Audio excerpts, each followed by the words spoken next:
All right, everyone. Welcome back to the land of Chem. I am your host and the author. My name is Jeffrey Drum. Thank you all so much for joining me again. All right, everyone. Welcome back. This is episode 38, Building the Great Pyramid with Water. To all of the new viewers here on the Land of Chem YouTube channel, welcome. This is a bit of a departure from the normal material here on the channel, which is that of my theory that the Egyptian pyramids were designed to produce chemicals on an industrial scale. If that sounds interesting to you, please subscribe here on the channel and check out the rest of the episodes. And thank you so much to Liz L for suggesting that I make a video on my ideas about the construction of these structures. I really appreciate your continued support and for commenting on pretty much every video. This one's for you, Liz. So in today's episode, I will be presenting two similar theories that describe the ancient Egyptians' implementation of the knowledge of hydraulics and fluid dynamics to build the Great Pyramid of Giza. Please note that these two theories are not my own work, and the credit for both of these belong to Chris Massey and Stephen Myer, and I will put links to both of their YouTube channels in the video description below. I find both of these theories to be highly compelling. However, one stands out above the other, and I will be providing some commentary on both as we proceed through the episode. Both of these theories also work directly in conjunction with my theory that suggests that the causeway systems were used to transport water to the reservoir enclosure surrounding the pyramid, and they are highly compatible with the evidence that we see on the Giza Plateau, which I will also be presenting in this episode from my personal research expeditions to Egypt. This episode is also intended to preface an upcoming video about my theory for the function of the bent pyramid's satellite hydraulic press mechanism, which also involves fluid dynamics and hydraulics in its operation. If you haven't already, please subscribe to the Land of Chem here on YouTube. If you like the video, leave it in comments, feedback. Leave that in the comment section below. I think that is it for today's intro. So without further ado, let's get right to it. And here we are at the Valley Temple of the Giza Plateau. And this, ladies and gentlemen, would have been the harbor. And the inundated waters of the flooded Nile River would have reached the threshold of this temple. And all of this area submerged in sand would have been originally the edge of the river.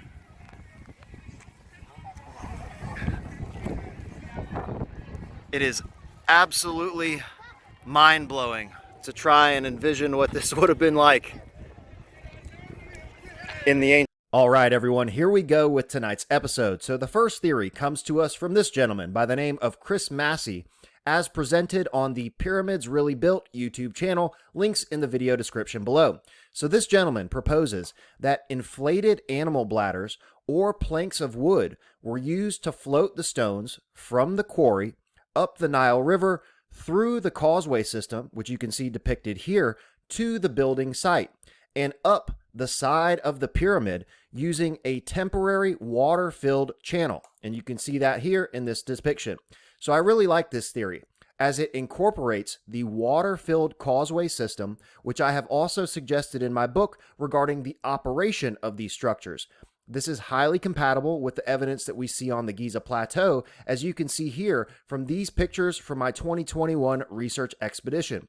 So this is a picture of the causeway leading from the Sphinx and the Valley Temple to the Central Pyramid of Giza. And as you walk along the causeway, you will notice that there are these large shafts descending into the bedrock. And you see one here, there's one here, and there's one right here.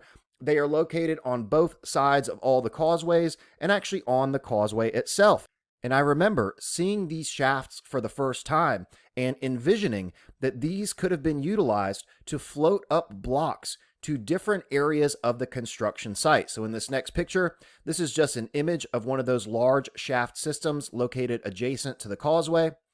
And this picture is looking down into these incredibly deep shafts that are located all across the Giza Plateau. Again, these could have been utilized to float blocks to different areas of the construction site.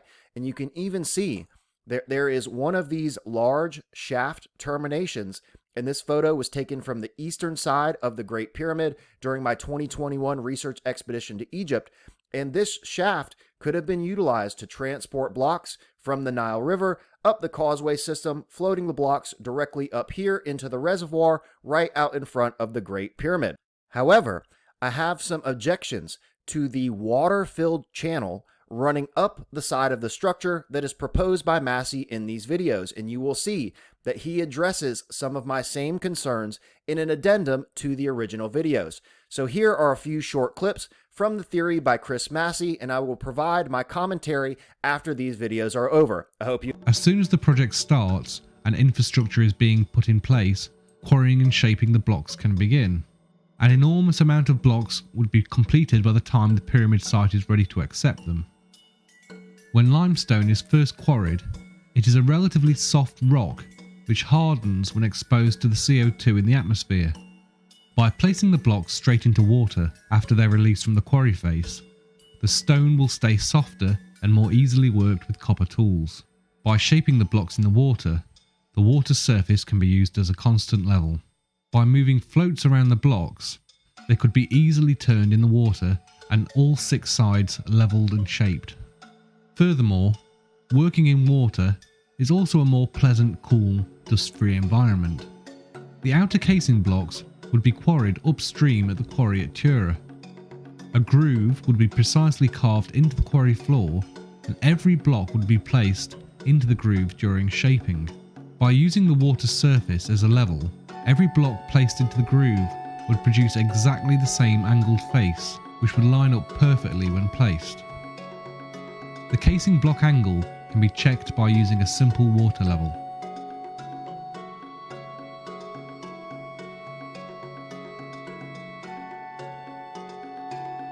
The quarrying process can take place all year round. Once shaped, the blocks would have floats attached and then left in a store area on the quarry floor. Ideally, the floats would be made from cedar wood. The density of limestone is around 2.5 tonne per cubic metre.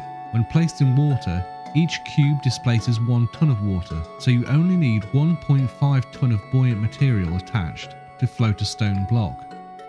Cedar wood has a density of around 500 kilograms per cube, so around 3 cubes of cedar wood would be required to float each cube of limestone. The amount of buoyant material required could be massively reduced by either hollowing out the wood or replacing the wood with more buoyant material.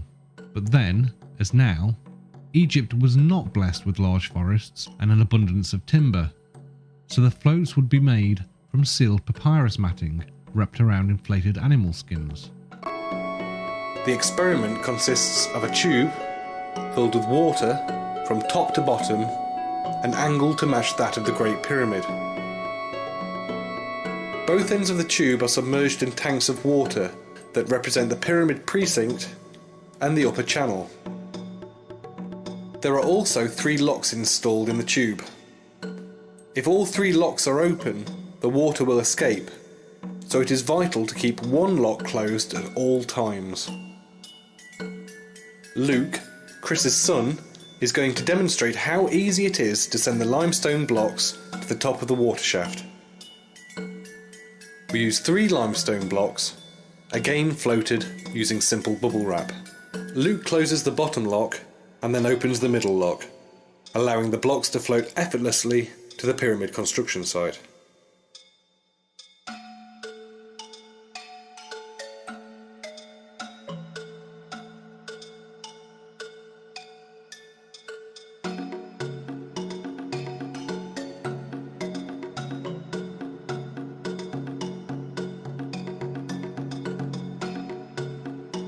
Now for something bigger.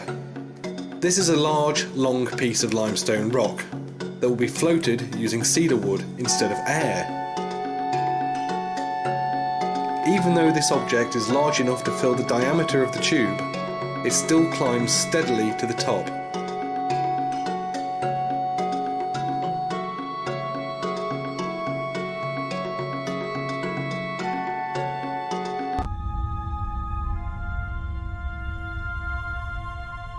Our journey starts at the harbour, positioned close to the Great Pyramid quarry. Each block is prepared for its voyage to the summit of the Giza Pyramid construction site by attaching floats. These floats, made of inflated animal skins and stomachs, are held securely in place using ropes and reed matting.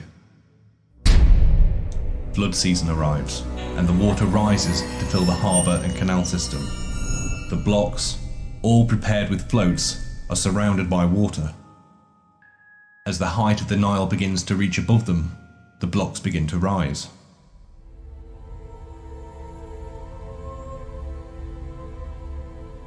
From here, in 3s and 4s, the blocks are guided down the canal to the causeway harbour using cattle oxen.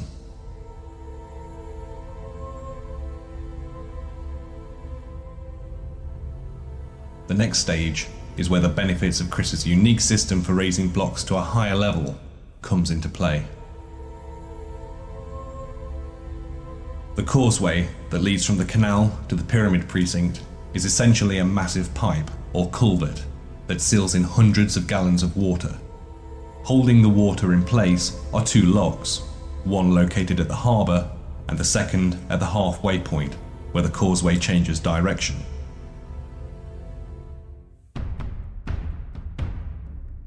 The blocks are guided into the open lock, a few at a time until it is fully loaded, and then the first gate is closed behind them. The second gate is opened, and the floating blocks gently glide up the sealed and water-filled causeway.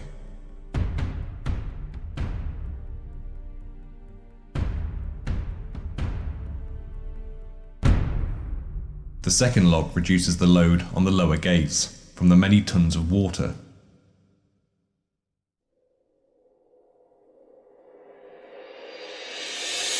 The blocks arrive at the top of the causeway, straight into the pyramid precinct. Each set in turn would then be delivered to the different shafts on each side of the pyramid by workers using reed boats. On each side of the pyramid, water-filled shafts extend up to the work area. As with the causeway, it starts with a sealed lock where the blocks are guided in. The second gate is opened. The blocks gently rise out of the lock and float steadily upwards, letting physics and nature do all of the heavy work.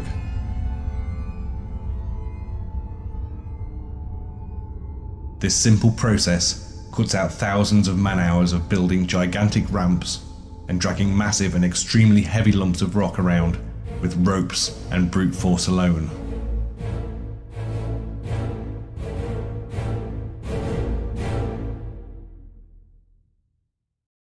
At the top of the shaft, the gate is opened, and the blocks float into the upper channel, which is also flooded with water. In the theory video, we showed the basic principles of getting the massive limestone blocks from the quarry all the way up to the pyramid construction site and then up the side of the pyramid using flotation in simplistic terms. But in reality, if a water lift extended from the ground to the top of the pyramid with only a gate at the top and at the bottom, the water lift would break because of the huge pressures created by the weight of so much water.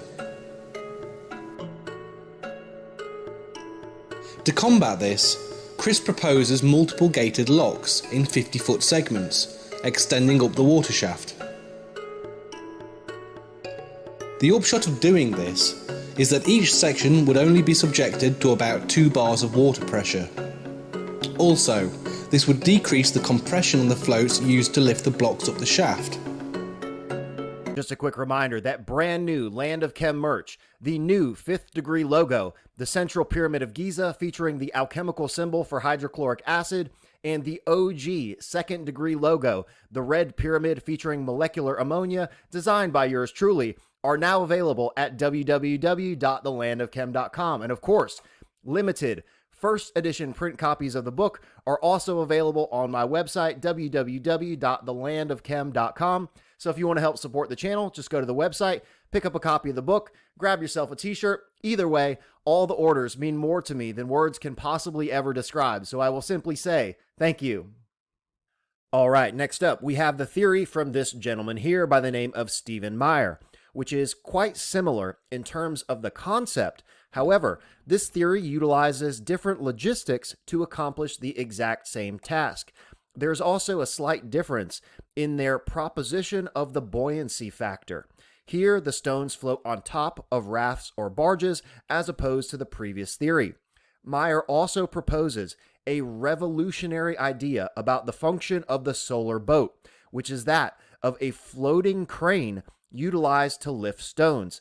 Anyone that has been following my work knows about my reinterpretation of the scarab and bull symbols, and I find his idea about the solar boat to run directly in conjunction with this rediscovery of the real meanings of these ancient Egyptian symbols. With that being said, I hope you enjoy. Water entered the area impounded by the enclosure wall built around the Great Pyramid construction site. Water filled the area impounded by the first level of casing stones. The casing stone pond is higher than the enclosure wall pond. These two ponds are connected by a water lock. The stone on a barge can move from the pond impounded by the enclosure wall up into the pond impounded by the casing stones through the water lock.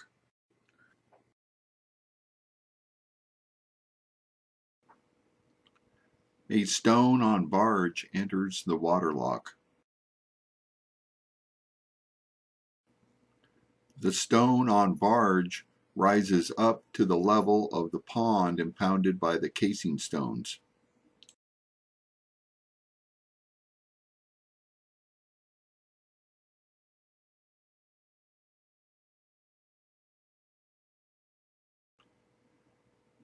The stone on barge leaves the water lock and enters the pond impounded by the casing stones.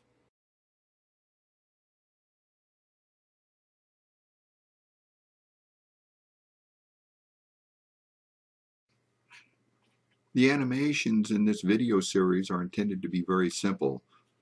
The intent of these animations are not to concentrate on issues such as scale or complexity. Their purpose is much more important. The animations are intended to convey the major aspects of the fascinating construction procedures used to build the Great Pyramid.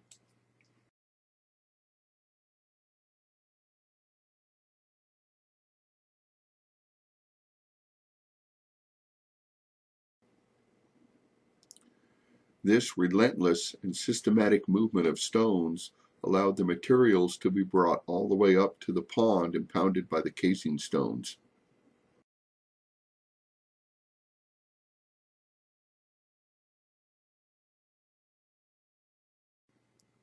The systematic use of water locks provided a production line efficiency in the movement of materials to the pond.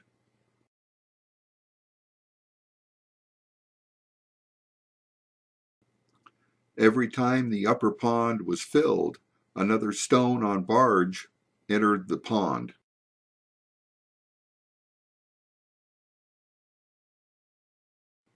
The water locks are built into the wall of casing stones.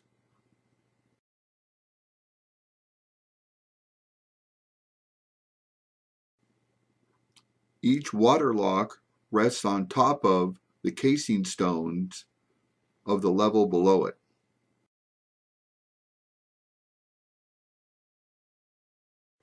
The process is ready to begin. The temporary ponds are ready. The source water for these ponds was made available by the original builders who supplied water to the construction site. 5 massive stones are down at the level of the Nile River, all waiting to begin their journey up to the building site. At this stage of the process, a berm is backfilled between the lowest temporary pond and the Nile River. Water is allowed to fill the lowest temporary pond, which raises the level of the pond as well as the stones on barges. Enough water is provided to partially fill the next higher stepped pond. A temporary wall separating these two stepped ponds is backfilled into position And then the pond with the stones on barges is raised higher by adding additional water from the building site.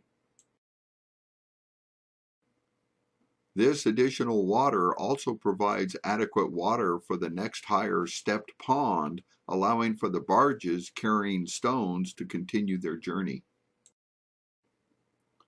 The process continues and another temporary berm is backfilled to separate two stepped ponds. The rough-cut interior stone is attached to the rope. Workers walk to the back of the floating crane. This causes the crane to act like a lever and the water to act like a fulcrum. The crane pivots and lifts the stone from the barge. The empty barge is moved out of the way. The boat crane is moved into position. The workers walk toward the front of the barge. The stone is lowered into the pond and set down at its final resting place. All right, now that you have seen both theories, I tend to agree more with the latter by Stephen Myer. I have some serious issues with the temporary water-filled channel that is being proposed by Chris Massey. I have no doubt whatsoever that the Egyptians could have built a permanent watertight structure. Just look at the function of the Egyptian pyramids that we've been discussing here on this channel. However, he proposes that this was a temporary structure, not to mention the tremendous internal forces that most likely would have completely destroyed this water-filled channel due to pressure. Hence, the massive body of stones surrounding the internal reaction chambers of the Egyptian pyramids, containing the pressure within the system as described in my previous episode 27. Not to mention, there is no physical evidence for this channel whatsoever. So I find the theory by Myer to be much more practical from a physics and logistics standpoint. It is also very compatible with the physical evidence from the Giza Plateau, such as the Wall of the Crow, which you can see here, which could have been incorporated as a part of the wall of the series of raised ponds described by Stephen Myer. Also, the topography of the Giza Plateau itself does coincide directly with the raised pond theory described by Myer. So you can see here in this depiction, this is the Wall of the Crow that I showed in the previous slide.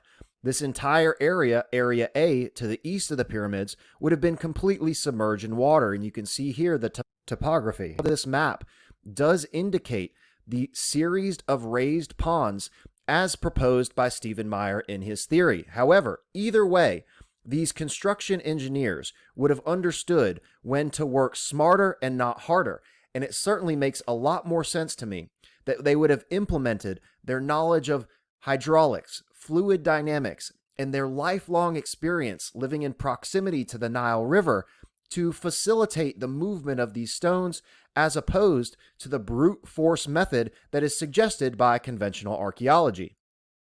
All right, everyone, that is it for today's video. This was episode 38, Building the Great Pyramid with Water. I really hope you enjoyed today's video. Next up in the series, I have an episode coming out describing the function of the Bent Pyramid's satellite hydraulic press mechanism, which was responsible for the movement of the two stone valves located in the western pump shaft of the Bent Pyramid. If you haven't already, please subscribe to the Land of Chem here on YouTube. If you like the video, leave it a like. If you have any questions, comments, feedback, please leave that in the comment section below. If you want to help support the channel, just go to www.thelandofchem.com. You can pick up a copy of the book, grab yourself a t-shirt. Thank you so much for all the orders and support. I think that is it for today's episode, so I will see you next time.